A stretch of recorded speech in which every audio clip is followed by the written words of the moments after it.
into this church, and this guy, his name is Craig, beeline to me, and men, you'll understand this so well.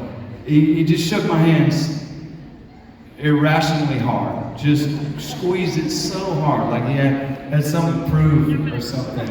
I think he even double-handed it, where you put another hand on the other side of your hand, and you're like, man, we're already touching way too much. I don't do it all.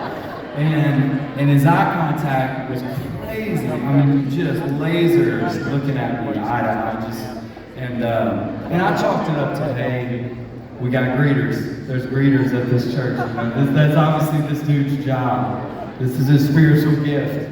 But he said, man, I am so glad you're here. But something in his eyes told me that it was more than that. It told me that he knew I wasn't like him. He knew I didn't believe what he believed. And he also knew I was wasted that night. And he didn't care. He just genuinely was glad that I was there. And I thought that night, but I didn't want to recognize it. I wasn't happy that we were attending another church. And but over the next 4 or 5 years, you guys, I couldn't make this guy go away. I mean, Craig is literally, he was like, I feel like that's that, remember that Home Improvement show where the dude's face pops up over the... Wilson. That's Craig. I'd be at a baseball, boom, Craig. What is that in your kid's game? He'd show up at the baseball game. We'd have a show in some nasty bar. Boom, Craig's in the audience. You know? He joined us. Him and his wife would come to any show on a date night. Let all his kids learn all the dirty words from that song. Never said, don't learn this song, that song. Don't hang with Walker. He's a bad. They just loved us so well. They fed us.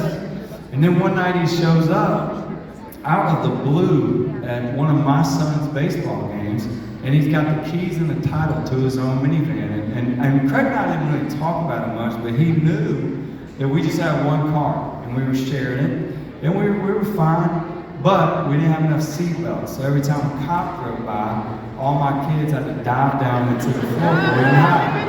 And I didn't want to get in trouble. And Craig knew this, so he shows up at this game, and he gives me a card, and I wish I could say I was grateful, but I was embarrassed, I was angry, I didn't want help. I couldn't believe he put me on the spot like that. Eventually, my oldest daughter, Lila, said, Dad, just take the car.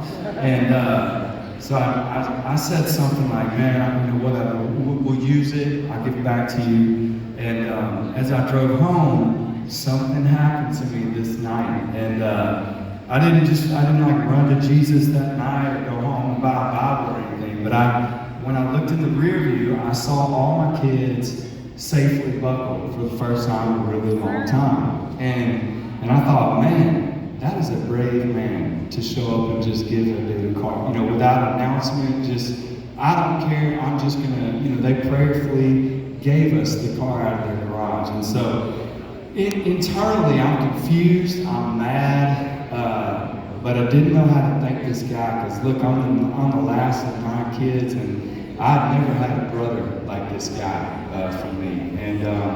And so I wanted to thank him, and then I wrestled with, do I write a song for a dude? Is that weird? You know? And my wife she kept encouraging me as I worked on this song. She kept saying, man, you gotta send this to Craig.